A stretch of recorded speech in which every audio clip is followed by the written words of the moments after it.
Halo semuanya, selamat datang di podcast Perima kami bersama Kira Laura, Giana Tiara Nislalahi dan Rafa Fernando. Pada saat kali ini kita akan membahas 3 pelaku pilkada. Kira-kira 3 pelaku itu siapa aja sih, Kay? Nah yang pertama itu pasti ada penyelenggaranya nih, yaitu panitia pemungutan suara. Yang kedua ada pemilih pemula, itu yang masih awal-awal. Dan ketiga pastinya ada pemilih lanjutnya. Nah, udah 3 itu. Kira-kira Vel, pilkada terakhir kali dilakukan di Indonesia itu kapan? Mau tahu? Iya. Tanggal 27 November 2024. Nah, 27 November. Berarti kamu itu umur berapa, Vel?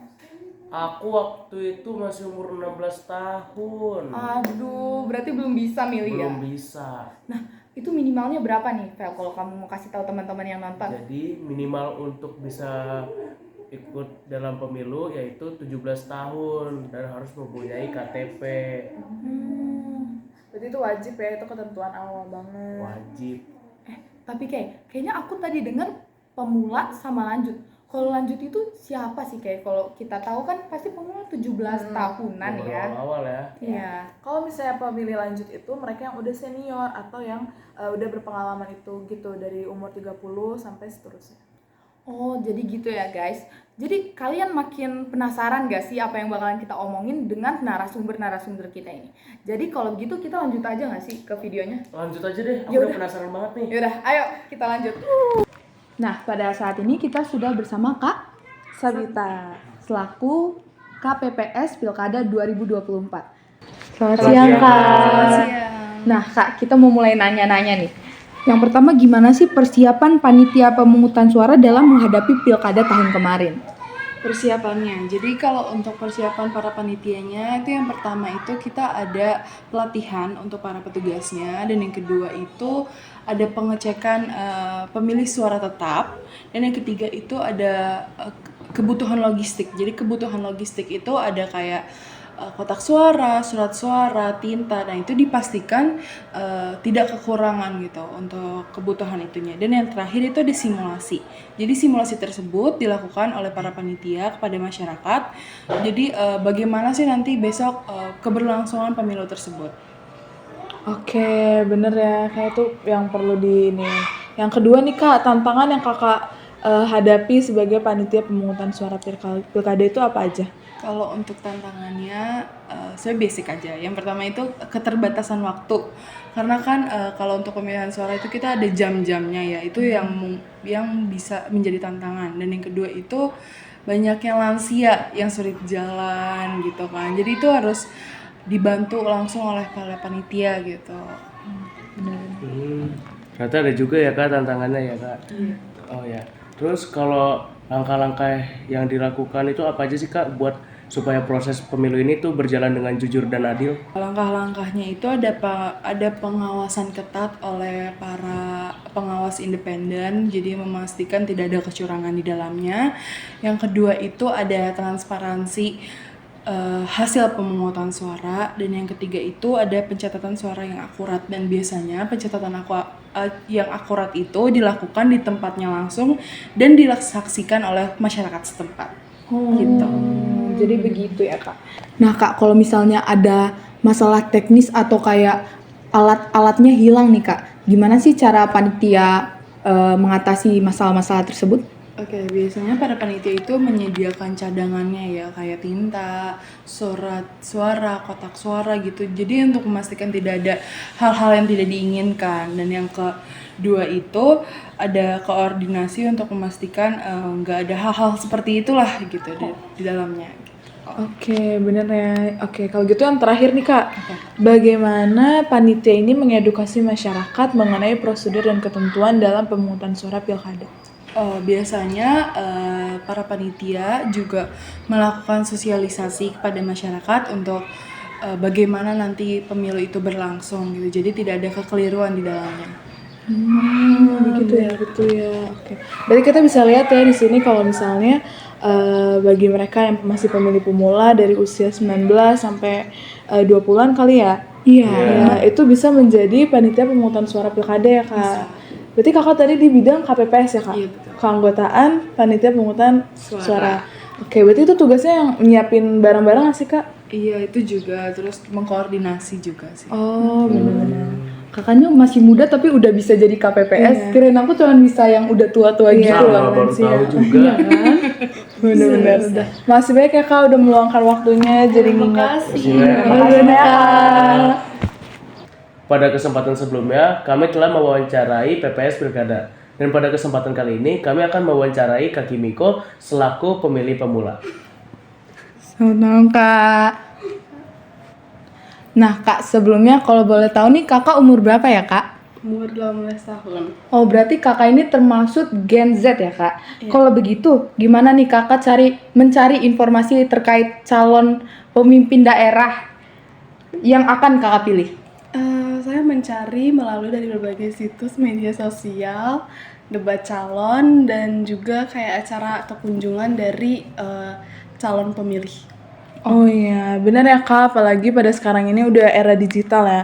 Kalau gitu apa sih Kak kriteria yang paling Kakak utamakan dalam memilih calon kepala daerah? Kriteria yang paling diutamain menurut saya itu mempunyai integritas yang baik, terus bisa mengarah ke arah yang lebih positif untuk masyarakat, juga mempunyai dasar atau pengelolaan daerah yang baik. Oh iya, bener tuh kriterianya bagus banget tuh Kak. Oh ya Kak, bagaimana sih pandangan Kakak nih tentang pentingnya memilih pemimpin yang tepat tuh untuk perkembangan daerah? Menurut saya sangat penting karena karena pemimpin daerah nanti akan mempengaruhi banyak banget aspek masyarakat kayak pendidikan, layanan sosial, juga pembangunan infrastruktur. Oh begitu ya Kak. Kalau menurut kakak, apa sih yang bisa membuat proses pilkada ini lebih mudah dimengerti untuk pemilih pemula seperti kakak? Prosesnya bakal lebih mudah kalau misalnya kita dapat informasi yang jelas mengenai pemimpin atau calon-calon yang mau kita pilih, dan diusahakan informasi tersebut itu dapat mudah diakses dan juga akurat. Oke, bener banget ya. Nih, yang terakhir nih Kak, sebagai pemilih pemula, apa sih harapan kakak bagi calon kepala daerah, terusnya di daerah kakak sendiri? Saya berharap pemilihan pilkada ini berjalan dengan adil, jujur, dan juga transparan, dan semoga nanti hasil akhirnya juga jadi membawa dampak positif bagi masyarakat. Kalau begitu terima kasih ya Kak. Terima kasih Kakak. Terima kasih. Sebelumnya kami sudah mewawancarai panitia pemungutan suara pilkada serta pemilih pemula. Nah pada kesempatan kali ini kami bersama Ibu Ivon selaku pemilih lanjut. Selamat siang siang, Ibu. Bu. Sebelumnya Ibu, kalau boleh tahu Ibu pemilih daerah-daerah mana ya Ibu? Sebelumnya daerah Jakarta, lalu yang sekarang Bogor. Baik Ibu. Kalau menurut Ibu, apa yang menjadi pertimbangan utama Ibu dalam memilih kepala daerah, terkhusus daerah Bogor sekarang Ibu? Pertimbangannya? Iya. Kalau menurut saya tuh pertimbangan saya tuh pertama yaitu integritas dari calon kepala daerah tersebut. Lalu yang kedua visi misi ke depannya bagaimana membangun daerah tersebut. Lalu yang ketiga itu mengatasi kendala atau masalah di dalam daerah tersebut. Oh ya, setuju. Terkhususnya visi misi ya Bu ya? Iya.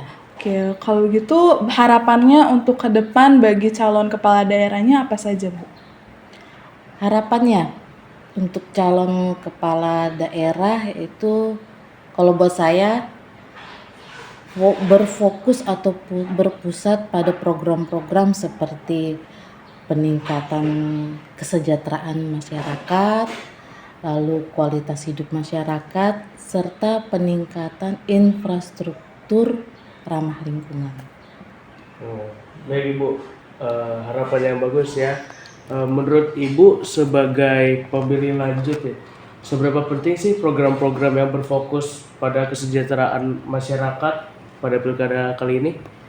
Ya, sangat penting, terutama di bidang program peningkatan kesejahteraan masyarakat dan peningkatan kualitas hidup masyarakat serta mengatasi ketimpangan sosial.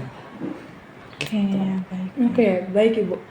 Pada era zaman sekarang ini, bagaimana biasanya Ibu mencari informasi terkait calon kepala daerah yang akan Ibu pilih, Ibu? Oh, zaman kan udah keren ya sekarang ya. Iya, Ibu. Tentu ya dari media sosial, sumber-sumber, serta ya dari berita-berita di TV. Oke, Itu. baik. Oke, pada pertanyaan terakhir nih Bu, menurut Ibu, opini Ibu, bagaimana? Apakah sistem pemilihan umum kita pada saat ini sudah memadai suara-suara rakyat? Oh, kalau menurut saya sih sudah memadai, apalagi kita yang sebagai pemilih ini diberikan secara kebebasan di dalam memilih calon pemimpin. Itu. Baik, terima kasih banyak Ibu Sama-sama. atas waktunya.